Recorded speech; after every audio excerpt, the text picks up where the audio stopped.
BDR হত্যাকাণ্ড নিয়ে ব্যাপক নাটক চলছে। নানা দিক থেকে নাটক তৈরি করা হচ্ছে। ষড়যন্ত্র, টাকার খেলা, ডিভাইড অ্যান্ড রুল অনেক কিছু হচ্ছে।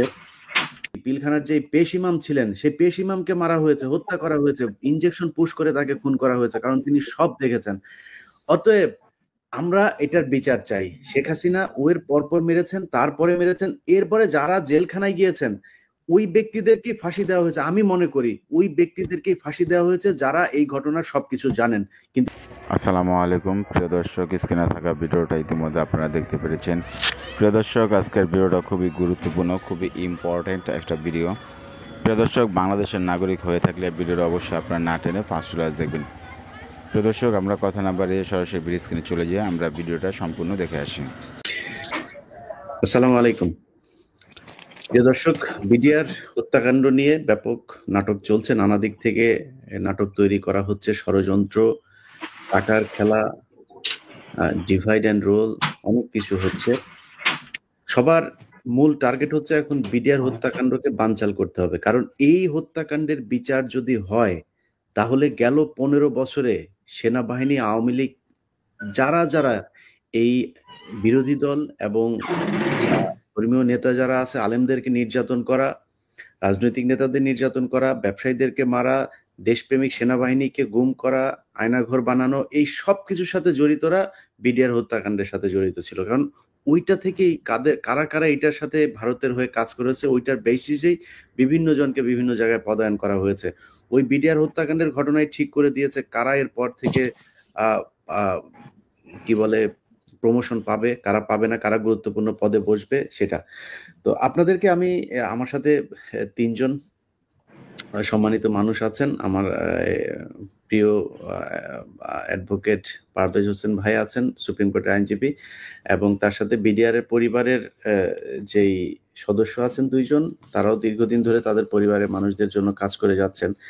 আমি শুরুতে একটা জিনিস জানিয়ে নিই, সেটা হচ্ছে যে বাংলাদেশের মানুষকে কি পরিমাণে বোকা বানানো হচ্ছে একটা ঘটনা দিয়ে আপনাদের বোঝায়। আপনারা নিশ্চয়ই গেল কয়েকদিন ধরে রাজশাহী অঞ্চলের সীমান্তে বেশ কিছু ঘটনা দেখছেন, যেটা দেখে আমি নিজেও ইউটিউবে পোস্ট করেছি যে হ্যাঁ, বিডিআর এগিয়ে যাচ্ছে, আমরা খুব বীর দর্পে সেখানে যুদ্ধ করার জন্য প্রস্তুতি নিচ্ছি। এটা আসলে মানে আমাদের জানার ভুল ছিল। আমরা যেটা দেখেছি দেখে আমরা এরকমই চাই আসলে। বিডিআর এইভাবে রুখে দাঁড়াবে। বাংলাদেশের মানুষ কিন্তু সেখানে নাটক করেনি। মানুষ কিন্তু বিডিআর এর পাশে গিয়ে দাঁড়িয়েছে। তাদের দেশপ্রেম থেকে, তাদের সাহস থেকেই দাঁড়িয়েছে। এবং আমরা এইটাই চাই। কিন্তু মূল ঘটনাটা যিনি সাজিয়েছেন, তিনি হচ্ছেন গিয়ে এই হচ্ছে এই এই এই এই জনাব। হুম? এই চোর হচ্ছে গিয়ে একজন কর্নেল। তার নাম হচ্ছে ইমরান ইবনে রউফ। এই চোর সেখানে নাটক সাজিয়ে এখন নিজেকে দেশপ্রেমিক বানানোর চেষ্টা করছে। বাট আমি যেটা মনে করছি, যতটুকু আমার কাছে তথ্য, সে ওইখানে ভারতের সাথে একটা যুদ্ধ একটা খেলা তৈরি করতে চাচ্ছে। উত্তেজনাটা, মানুষের দৃষ্টিটা ওইদিকে নিয়ে যেতে চাচ্ছে। বিডিআর নিয়ে এখন যে বিচার-টিচার শুরু হয়েছে, এগুলো যাতে এখন আপাতত বন্ধ থাকে। এইদিকে যাতে কারণ থাকে না। এরকম চেষ্টা প্রথম আলো, ডেইলি স্টার বিভিন্ন জায়গা থেকে হচ্ছে। সবার দৃষ্টি এখান থেকে সরাইতে চেষ্টা একটাই, সেটা হচ্ছে বিডিআর এর হত্যাকাণ্ড নিয়ে বিচার হইতে দেয়া যাবে না। বিডিআর এর যে পরিবার আছে, তাদের ভেতরেও এখন একটা বিভেদ তৈরি করার চেষ্টা করা হয়েছে। যে বলা হচ্ছে এক পক্ষ যারা যাবজ্জীবন হয়েছে, যাদের ফাঁসি হয়েছে তাদেরকে বাঁচানো, তাদের ব্যাপারে আমাদের কিছু বলার দরকার নেই। যারা খালাস পেয়েছে শুধু তাদেরকে ছাড়লেই হবে। নো, শেখ হাসিনা সবচাইতে ভালো বিডিআর এর সদস্য যারা, তাদেরকে ওই ঘটনার দিন মারা হয়েছে।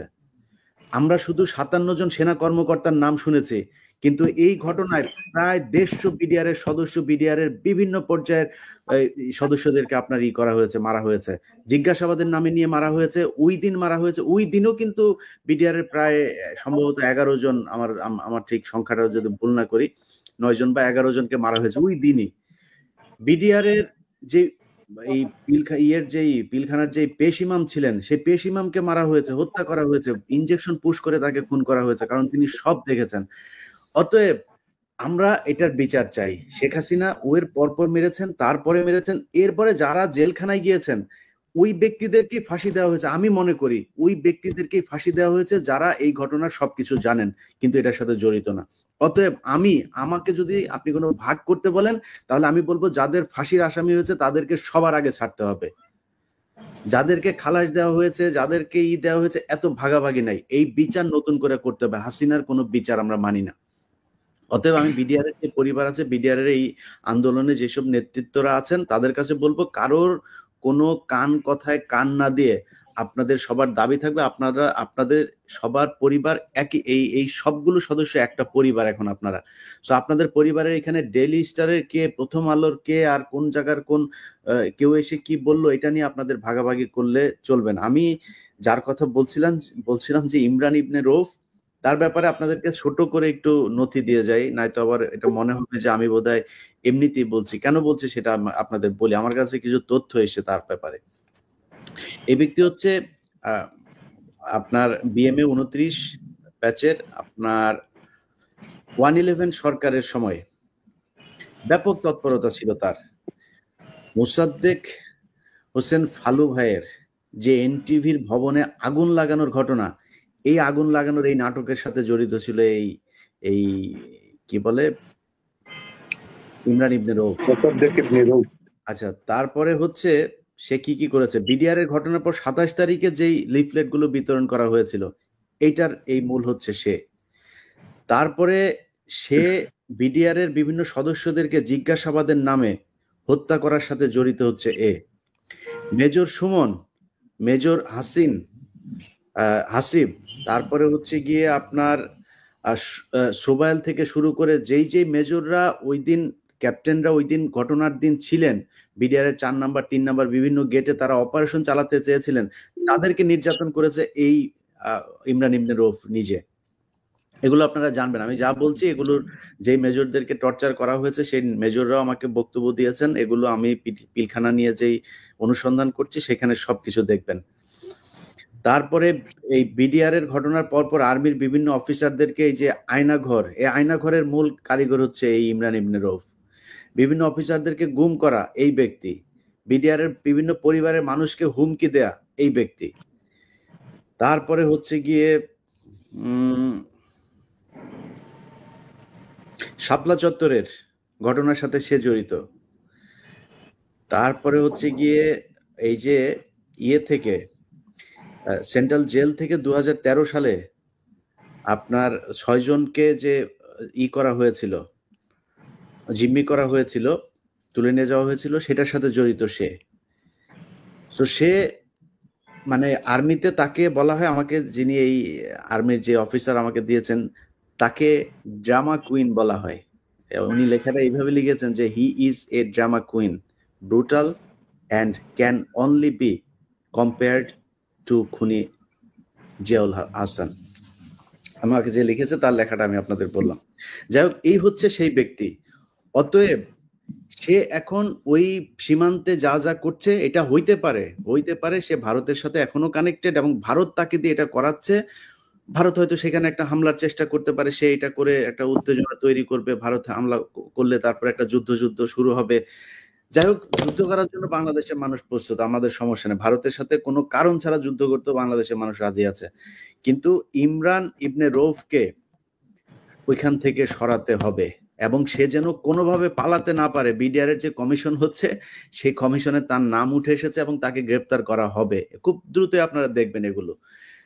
আমি আমার জায়গা থেকে বলি আলোচনায় যাওয়ার আগে যে বাংলাদেশে যদি একজন মানুষও এই বিচারের জন্য না থাকে, আমি মার্কিন যুক্তরাষ্ট্রে বসে আমি এই বিচারের জন্য সর্বোচ্চ দিয়ে যাব যতক্ষণ আমার নাকে নিঃশ্বাস থাকবে। অতএব এটারে করার কোনো সুযোগ নাই। আগেও বলেছি, আবারও বলছি, সামনে 1-1.5 মাস আমি এইটা নিয়েই থাকবো। আমারে না মেরে ফেললে, আমাকে না মারা পর্যন্ত এখানে যা আছে সব বের করব আমি। আমার হাতে যা এসছে এখন পর্যন্ত এটা গুড এনাফ। এই হত্যা মামলার জন্য আমাদের সাথে একজন অ্যাডভোকেট সাহেব আছেন, ওনাদেরকে মানে আমি যদি আমার নথিগুলো দেই ওনাদের বিচারের জন্য, জাজ সাহেবের সামনে উপস্থাপনের জন্য আর কোনো কিছু দেওয়ার দরকার নেই, এগুলো দিলেই চলবে। যাই হোক, আমরা নিশ্চয়ই সেগুলো দেখবো। শুরুতেই অ্যাডভোকেট পারভেজ হোসেন আপনার কাছে যাই।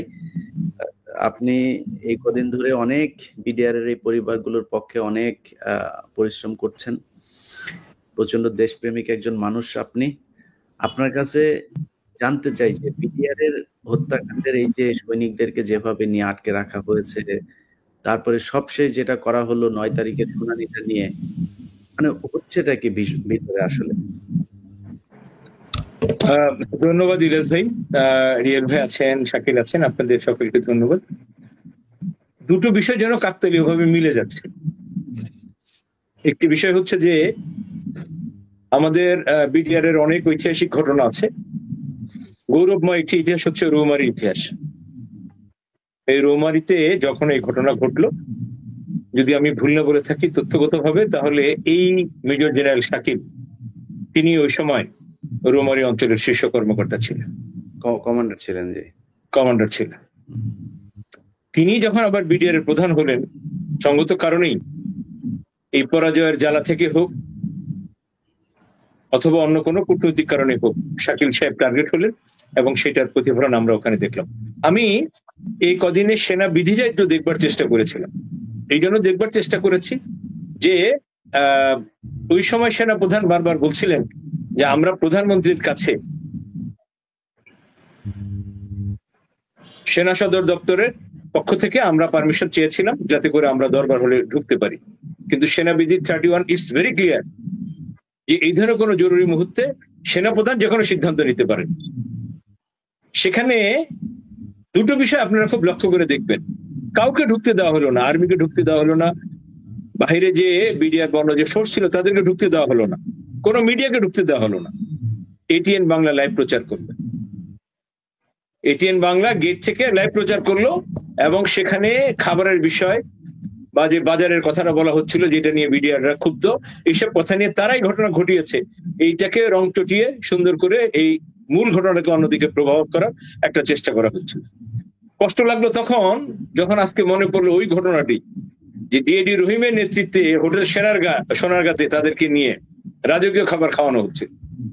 এই ঘটনাটা এই জন্য বললাম যে এই ঘটনার সাথে আজকের একটি এই কদিনের 5ই আগস্টের পরে বিচার ব্যবস্থার একটি কলঙ্কজনক অধ্যায়ের কথা ইলিয়াস ভাই আপনাকে বলি।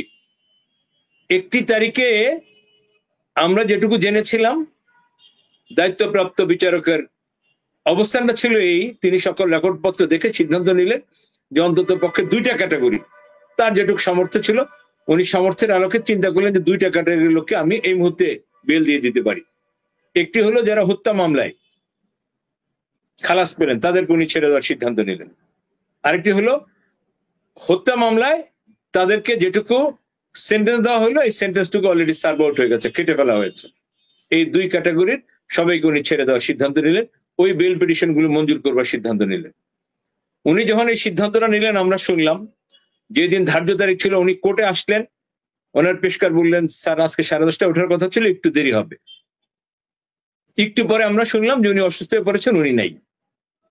আমরা আজকে গোটা জাতির জানবার উদ্দেশ্যে বলছি সেদিন তাকে বাই ফোর্স করে তাকে কোর্ট প্রিমিসিস থেকে ছুটির একটি আবেদনে স্বাক্ষর করে, সে শুধু স্বাক্ষর করে গেছে, সেটা ঊর্ধ্বতন কর্তৃপক্ষ, আমি আর নাম বলছি না, তারা আবেদনটা মঞ্জুর করে আমাদেরকে শুনাইলো, গোটা জাতিকে জানালো কি যে তিনি অসুস্থ, তিনি চলে গেছেন, এই জন্য আজকে কোর্ট বসবে না। বলছি যে এই বিচারকে একটি প্রহসনে পরিণত করার জন্য, এই বিডিআর এর মামলাকে ভিন্ন খাতে প্রভাবিত করার জন্য এবং নিষ্পেষিত নিগৃহীত এই বিডিআর সদস্যরা যারা মুক্তির প্রহর করছেন তাদের মুক্তির প্রহর, তাদের মুক্তি হবেই, আজ হোক কালো হবে, এই জাতি, এই ছাত্র জনতা, এই জনগণ বেঁচে থাকলে তাদের মুক্তি হবে। কিন্তু এই যে দীর্ঘসূত্রিতার পথ রচনা করতেছেন এইটার সাথে সে আগের ষড়যন্ত্রকে মিলিয়ে দেখবার জন্য আমি একটু বিনীত অনুরোধ করছি। সবশেষ যে বিচার প্রক্রিয়ার কথাটা আমার কাছে খুব কষ্টের সাথে বলতে হচ্ছে সেটা হলো এই যে এটা সবাই জানে 5ই আগস্টের পরে আলিয়া মাদ্রাসার ছেলেরা সিদ্ধান্ত নিল যে এখানে বেগম খালেদা জিয়াকে নিষ্পেষণ করা হয়েছে, আল্লামা দেলোয়ার হোসেন সাইদিকে নিষ্পেষণ করা হয়েছে, সম্পাদক মাহমুদুর রহমানকে নিষ্পেষণ করা হয়েছে। এই প্রিমিসিসটাকে বিডিআর এর বিচারের নামে বিডিআর এর নিরীহ নিরপরাধ সদস্যদেরকে, দেশপ্রেমিক সদস্যকে এখানে নিগৃহীত করা হয়েছে, নিষ্পেষণ করা হয়েছে। সো আমাদের এই প্রিমিসিসটাকে কোনো অন্যায় কাজে ব্যবহার করতে দেওয়া হবে না। এর কারণে তারা আগে ভাঙচুর করলেন, ব্লক করে দিলেন, এবং একটা কোর্টের যে স্ট্রাকচার থাকে সেই স্ট্রাকচারকে ডিমলিশ করলেন।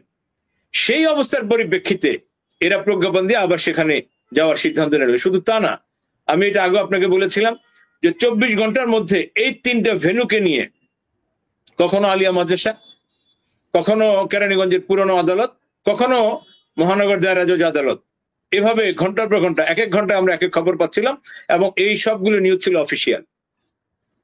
সবচেয়ে দুঃখজনক হইল সকালবেলা এরা জানলেন এবং বলতে বাধা নেই যে এই আলিয়া মাদ্রাসার ছেলেদেরকে দিয়ে কে কারা কিভাবে এই প্রিমিসিসের যেটুকু অবশিষ্ট ছিল কোর্ট পরিচালনা করা যেত সেটুকুকে আগুন দিয়ে পুড়িয়ে দিল। ফায়ার সার্ভিস গুলো, সবগুলো তদন্ত সংস্থা, গোয়েন্দা সংস্থা সবাই সেখানে হাজির। সকালে তারা নাটক করলেন কি, বিজ্ঞ বিচারক সহ প্রসিকিউশন সেখানে গেলেন দেখবার জন্য যে কি অবস্থা হয়েছে। তো তাদের কাছে সর্বশেষ অবস্থাটা পরিষ্কার ছিল। এরপরও না এই বিচারের নামে তারা সেখানে একটি নাটক করতে গেলেন, একটি নাটক মঞ্চস্থ হতে আমরা দেখলাম, গোটা জাতি দেখল। এই জন্য বললাম যে বিডিআর এর এই সদস্যরা মুক্তি পাবে, এই বিচারিক আদালতের মাধ্যমে তাদেরকে মুক্তি দিতে হবে। কিন্তু বিচারের নামে যে প্রহসন, আমাদেরকে সেই 2009-এর ঘটনার সাথে এই ঘটনাগুলোর সাথে পেছনে যে ষড়যন্ত্রের চেইন অফ কনস্পিরেসি, সেটা আবার নতুন করে স্মরণ করিয়ে দিল। সবশেষ আমি যে কথাটি বলতে চাই সেটা হচ্ছে এই যে এখন 19 তারিখে একটি তারিখ ধার্য করা হয়েছে। সেই তারিখের মূল প্রতিবদ্ধ বিষয় কি, এই ধার্য তারিখে কি হবে, বেল পিটিশন গুলো ডিসপোজাল করা হবে। তারা বলছেন বেল পিটিশন গুলো ডিসপোজাল করা হবে। একইভাবে তারা সাক্ষী নিয়ে এই মামলাকে বিচারিকভাবে, যেখানে আমরা বলেছি যে একটি তদন্ত কমিশন হওয়া, যেটা মহামান্য হাইকোর্টের রিটের মাধ্যমে হইল, রিটের মাধ্যমে হওয়ার কারণে কি প্রমাণ হইল, যে মহামান্য হাইকোর্ট এই বিষয়টিকে পরিষ্কারভাবে নজরে নিলেন, আমলে নিলেন যে এখানে বিচারের নামে প্রহসন হয়েছে, প্রকৃতপক্ষে কোনো তদন্ত হয়নি। তদন্ত হয়নি বলেই প্রকৃত দোষীরা আইনের আওতাতে আসেনি। যারা প্রকৃত অপরাধী, যারা দোষী, যারা ষড়যন্ত্রকারী, তারা ধরাছোঁয়ার বাইরে রয়ে গেছে। এই জন্যই মহামান্য হাইকোর্ট আরেকটি তদন্ত হওয়ার প্রয়োজনীয়তা অনুভব করলেন, সেই মর্মে একটি আদেশ দিলেন এবং সেই আদেশের পরিপ্রেক্ষিতে সরকার ইচ্ছাই হোক অনিচ্ছা হোক বাধ্য হলেন একটি তদন্ত কমিশন করার জন্য। তাহলে তদন্ত কমিশন যখন হচ্ছে, তাহলে এটা তো দিবালোকের মতো পরিষ্কার, যেখানে আর কোনো পুরনো যা হয়েছে সবগুলি হচ্ছে একটি ভুল ফরমাইশি আদেশ, ভুল ফরমাইশি জাজমেন্ট, ভুল ফরমাইশি একটি বিচার এখানে হয়েছে। তাহলে এই তদন্ত কমিশন, একদিকে আপনি এই কথাটা বলবেন, একদিকে তদন্ত চলবে, আপনি স্বীকার করে নিলেন যে আগে তদন্ত হয়নি, এই জন্য এখন তদন্তের প্রয়োজনীয়তা আছে। তাহলে আগে যেহেতু সঠিকভাবে তদন্ত হয়নি, সঠিক বিচার হয়নি, তাহলে ওই বিচারের, ওই তথাকথিত বিচারের অধীনে যারা কনভিক্টেড হলেন অথবা যারা খালাস পেলেন, তারা এখনো কেন ভেতরে থাকবেন? আমরা সরকারকে এই দ্বিচারিতা থেকে বের হয়ে আসার জন্য অনুরোধ করব। জনগণের সাথে এই ডিজিটাল যুগে প্রত্যেকটা নাগরিকের চোখ কান কিন্তু খোলা। আপনি নিজে চোখ বন্ধ করেছেন বলে আপনি এটা মনে করার কোনো কারণ নাই, গোটা জাতি চোখ বন্ধ করে আছে। ডিজিটাল যুগে এখন সবাই সব খবর রাখে। সবার আগে যাকে আপনি লেম্যান বলছেন, সহজ সরল বোকা মনে করছেন, সেও কিন্তু আমরা আমাদের এই দীর্ঘ 24 বছরের ওকালতির অভিজ্ঞতায় দেখছি, তারা আমাদেরকে কোর্টের খবরটা আমার ক্লায়েন্ট জানার আগে, আমার জুনিয়র জানার আগে, দূরবর্তী একটি লোক আমাকে খবর দিয়ে বলছে, স্যার আজকে এই মামলা এই আদেশ হয়েছে না। সো যারা এখনো এই বিচার নিয়ে ষড়যন্ত্র করছেন এবং ষড়যন্ত্র দিনে দিনে নানান ভাবে জাল বিছাচ্ছেন, আপনারা এটা দিয়ে এই বিচার ব্যবস্থাকে এই প্রহসনে পরিণত করে জনগণের চোখে ধুলি দিবেন, তারা ভুল করছেন।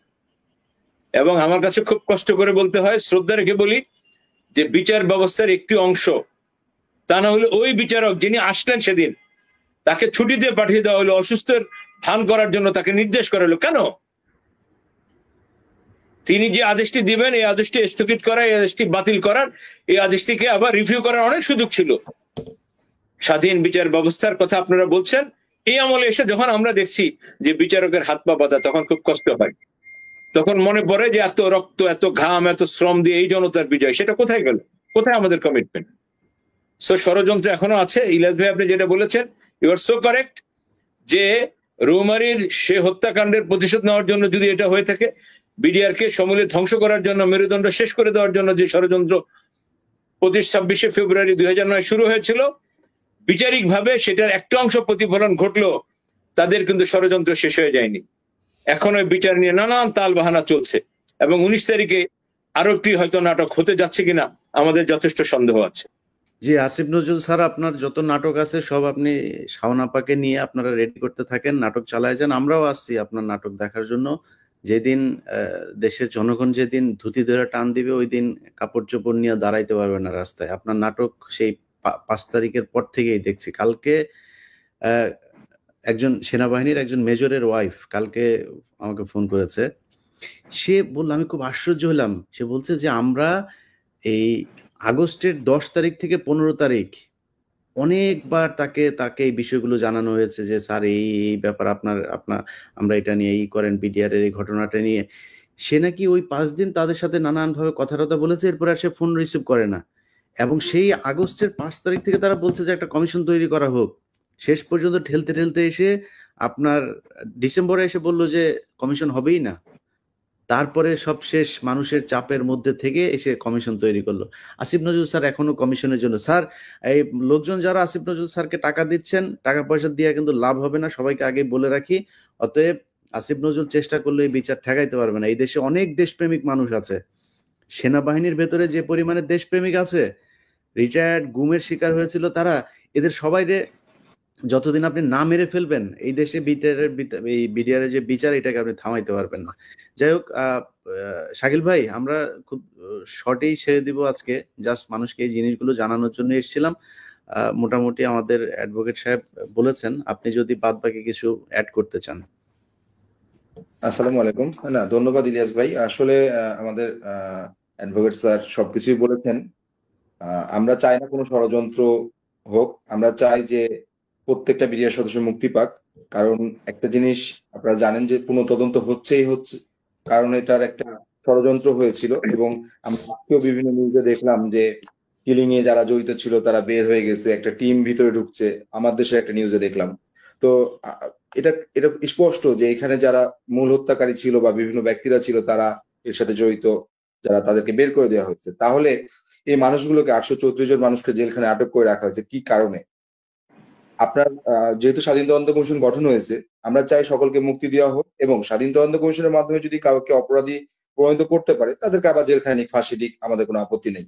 কিন্তু অলরেডি তারা জেল কোড অনুসারে 21 বছর জেল খেটে ফেলছে। তারপরে আপনাদের এই মানুষগুলোকে কি কারণে জেলখানে আটক করে রাখা হয়েছে এটা আসলে আমরা বুঝতে পারতেছি না। আমরা চাই না কোনো রাজনৈতিক প্রতিহিংসার শিকার হতে, আমরা চাই একটা সুষ্ঠু বিচার। আমরা চাই 57 জন সেনা কর্মকর্তা সহ 74 জন যে শহীদ হয়েছেন তাদের বিচার, এবং রিমান্ডের নামে যে নির্যাতন করা হয়েছে তাদের বিচার, যারা নির্যাতন করেছে তাদের বিচার চাই। সেই সাথে প্রত্যেকটা নিরপরাধ বিডিআর সদস্যদের আমরা মুক্তি চাই, এবং আমি বিশ্বাস করি আগামী যে কোর্ট আছে সেই কোর্টে আমরা এর প্রতিফলন পাবো। আমরা এই বিশ্বাস রেখেই আজকে আপনাকে ধন্যবাদ জানাই। আসসালামু আলাইকুম।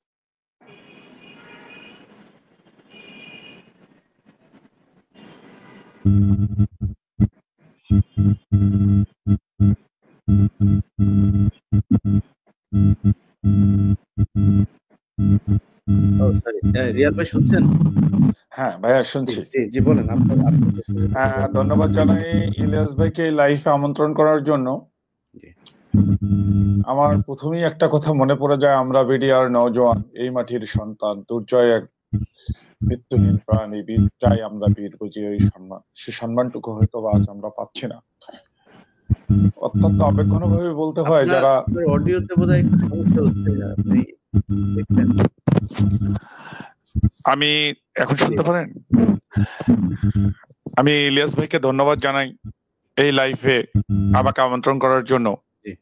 প্রথমেই আমি একটা কথা গভীরভাবে স্মরণ করতে চাই যে আমরা বীর বিজয়ী এই দেশের সন্তান। আমরা এই সন্তানরা আজ আমরাও পারতাম এই দেশের ডিসি হতে, এসপি হতে, ইলিয়াস স্যারের মতো হতে, আসিফ নজরুল স্যারের মতো হতে। কিন্তু আসিফ নজরুল স্যারের মতো কিন্তু আসলে দুর্ভাগ্যবশত আমরা হতে পারি নাই। আমরা চেয়েছি এ দেশের প্রত্যেকটি ইঞ্চি মাটি কিভাবে রক্ষা করা যায়, সেটারই প্রতিফলন আমরা প্রত্যেকটা 2009 সালের পূর্বে আমরা দেখিয়েছি। ইলিয়াস ভাই, আমার খুব মনে পড়ে রৌমারী যুদ্ধের কথা, ভাই আমরা পাদুয়া যুদ্ধের পিছনের ইতিহাস ভাই আলোচনা না করে আপনি একটু মানে এই বিটিআর ভিডিও নিয়ে কোনো ষড়যন্ত্র হচ্ছে কিনা এটা বলেন। ভাই এই ষড়যন্ত্র থেকে, এই পিছনের ইতিহাসগুলো থেকেই যদি আমরা শিক্ষা নিতে হবে যে আমাদের এই বিডিআররা কত একটা সাহসী মানুষ ছিল এরা। আজ এদেরকে গভীর ষড়যন্ত্রের মাধ্যমে এদেরকে কারাগারে আটক করে রাখা হয়েছে। তা আমরা যদি বারবারই বলি যে এটা বিদ্রোহ না, এটা একটা পরিকল্পিত হত্যাকাণ্ড, তাহলে পরিকল্পিত হত্যাকাণ্ডের হৃদয়ে যে তৎকালীন যে আদালতটা হয়েছে, সেখানে তো সে আদালত তো এখন ভালো কিছু দেবে না। অতএব ওই আদালতটাকে আমরা নিষ্ক্রিয় করে নতুন যে স্বাধীন তদন্ত কমিশন আমরা তৈরি করেছি, সেই স্বাধীন তদন্ত কমিশন তদন্ত করুক। তদন্ত করে আমাদের দোষী ভাইদের, যারা দোষী আছে, দোষী কি তারা যদি বের করতে পারে, শাকিল যে কথাটা বললো যে বের করতে পারে, তাদেরকে ফাঁসি দিক, তাতে আমাদের কোনো সমস্যা নেই। কিন্তু এই নিরপরাধ ব্যক্তিরা যারা ঢুকে ঢুকে মরছে, তাদেরকে জামিন দেওয়ার ব্যবস্থা করুক। জি জি রিয়াল ভাই ধন্যবাদ।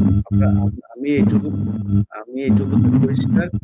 আপনি যে কথাটা একটু আগে বলেছিলেন যে ইমাম সাহেবকে হত্যা করেছে, শুধু তা না, নিরপরাধ আরো 17 জন লোককে হত্যা করেছে। মেজর শাকিল সাহেবের ওয়াইফকে, মেজর নুরুজ্জামান সাহেবের ওয়াইফকে সহ, ইভেন তো কাজের মেয়েকে হত্যা করেছে। কাজের মেয়ের দোষ ছিল কি? শোনা, আমরা যেটুকু শুনেছি যে সে জানালা দিয়ে এই গোটা দরবার হলের বিষয়গুলো ভিডিও করছিল। সেই কাজের মেয়েটাকে হত্যা করেছে। তার যে ইয়েটি ছিল, আইফোনটি ছিল, সেটিকে ভেঙে ফেলা হয়েছে। যাকে আমরা বলছিলাম যে আমরা আশা করছি সরকারের শুভবুদ্ধির উদয় হবে। প্রচুর অপশন আছে।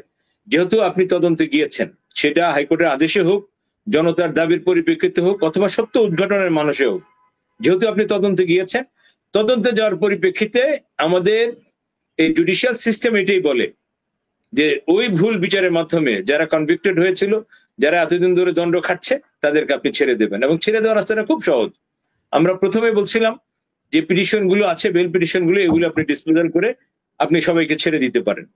আপনি সংবিধানের আর্টিকেল 49 কে ইউজ করে যাদের দণ্ড আছে, যাদের দণ্ড নাই তাদেরকে তো এমনিতেই ছেড়ে দিতে পারেন। যাদের দণ্ড আছে, তথাকথিত যে দণ্ডের কথা বলছেন, সেই দণ্ডকে স্থগিত করে till submission of the report, এই তদন্ত রিপোর্ট আসা পর্যন্ত, পুনরায় একটি অধিকতর বিচার ব্যবস্থা শুরু হওয়া পর্যন্ত দণ্ড স্থগিত রেখে আপনি তাদেরকে ছেড়ে দিতে পারেন। আপনি সিআরপিসির 401 কে ইউজ করে ছেড়ে দিতে পারেন। আপনি তার চেয়ে সুবিধা হইলো আপনি 494 অফ সিআরপিসি, আপনি এই ভুল মামলাটি, ভুল এজাহারটি, এই ষড়যন্ত্রমূলক এজাহারটিকে আপনি প্রত্যাহার করে এই মামলার থেকে সবাইকে আপনি ছেড়ে দিতে পারেন। কেন ছেড়ে দিবেন? আজকে যে স্বাধীন তদন্ত কমিশন হয়েছে, এই স্বাধীন তদন্তে যারা আসবে তারা আইনের আওতায় চলে আসবে। সেখানে যদি আপনার মনে হয় যে এরা পালিয়ে যেতে পারে, যে কোনো প্রকার বন্ড আপনি দিতে পারেন যে তোমার পাসপোর্টটা আমার এখানে রাখতে হবে, বিদেশ যেতে নিষেধাজ্ঞা থাকবে, যে কোনো কন্ডিশনে আপনি বেল দিতে পারেন। আপনি একদিকে তদন্তের কথা বলবেন, স্বাধীন তদন্তের কথা বলবেন, এবং এর মাধ্যমে স্বীকার করবেন যে ওই সময় তদন্ত হয়নি, বিচার হয়নি।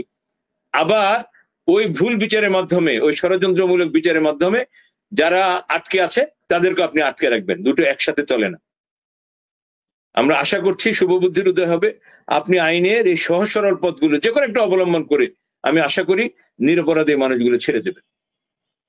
জি, আমি আবারও শেষ করার আগে যেটা বলতে চাই যে বিডিআর এর যে পরিবারের সাথে যে যারা আন্দোলনে আছে, ভাই আপনাদের সবার সাথে আমার সব পক্ষের সাথেই কথা হয়। এই পক্ষ ওই পক্ষ, আমি কোনো পক্ষ টক্ষের মধ্যে নাই। আমি একটাই কথা, সেটা হচ্ছে সবার বিচার হইতে হবে। আমি শেখ হাসিনাকে মনে করি ও হচ্ছে বেঞ্চমার্ক।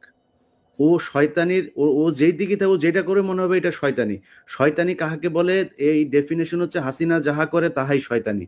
ও কোনোদিন ভালো কাজ করতে পারে না। সো আপনি যদি আলেমদের বিষয়টা দেখেন, এই দেশে কোন আলেমদেরকে ফাঁসি দেওয়া হয়েছে? যারা অরিজিনাল ইসলামকে প্র্যাকটিস করে তাদেরকে ফাঁসি দেওয়া হয়েছে। কাদেরকে এই দেশে পুলিশ পাহারায় আপনার করতে দেওয়া হয়েছে? হেলিকপ্টার হুজুর, ওই যে কুয়াকাটা, ওই ফরিদউদ্দিন মাসুদ, এদেরকে আপনার করতে দেওয়া হয়েছে। মিজানুর রহমান আজহারি দেশে থাকতে পারে নাই, দেলোয়ার হোসেন সাইদিরা দেশে থাকতে পারে নাই, তারা জেলখানায় তাদের পচে মরতে হয়েছে। অতএব হাসিনা কখনো রিয়েল ইসলাম, রিয়েল বাংলাদেশি, রিয়েল প্যাট্রিয়ট যারা আছে তাদেরকে কখনো সে বাঁচায় রাখে না, তাদের পক্ষে কোনোদিন রায় দেন। অতএব হাসিনা যাকে যত বড় শাস্তি দিয়েছে আমি মনে করি সে তত নিষ্পাপ। যাদের ফাঁসি হয়েছে, যাদের যাবজ্জীবন হয়েছে, আমাকে যদি আপনি কোনো পক্ষে ফেলতে চান, আমি তাদের পক্ষে। হাসিনার আইনে যদি কেউ খালাস পেয়ে থাকে, আমাকে যদি ভাগ করতে বলেন, আমি তাদের পক্ষে থাকবো না। আমি যাদের ফাঁসি আর যাবজ্জীবন হয়েছে তাদের পক্ষে থাকবো। অতএব ভাগাভাগি করার কিছু নাই। হাসিনার বিচার মানি না। হাসিনার বিচার থেকে সরে আসতে হবে। আসিফ নজরুল স্যার টাকা পয়সা খায়াটায়া যা মনে চায় করেন স্যার, করতে থাকেন আপনি। আপনার শেষও দেখা ছাড়বো। টাকা পয়সা নিয়ে আসিফ নজরুল তুমি কোথায় কেমনে সারা জীবন আরামে আয়েসে কাটাও, ওইটাও আমরা দেখবো। মান সম্মান নিয়ে বাঁচতে দিব না তোমারে। অতএব বাংলাদেশের মানুষের কাছে খুব ঠান্ডা মাথায় খুব ভদ্রভাবে বলে যাচ্ছি, আমরা প্রতিদিন এই যে একদিন দুই দিন পর পর লাইভে কথা বলছি আপনাদেরকে জানানোর জন্য যে এই এই এই এই হচ্ছে আসিফ নজরুল কত নাটক করছে, কত কিছু করছে, কিভাবে কালক্ষেপণ করছে। 7 মাস হয়েছে আসিফ নজরুল, এই দেশ শুধু তোমার জন্য স্বাধীন হয় নাই। এই দেশের প্রতি ইঞ্চি মাটি যারা পাহারা দিয়েছে, যাদেরকে জেলখানায় ঢুকানোর কারণে বাংলাদেশের স্বাধীনতা আজকে 15 বছর জিম্মি, তারা জেলখানায়, তুমি তাদেরকে ভেতরে রাখে আরামে এসে সিনেমা দেখতে যাও আসিফ নজরুল।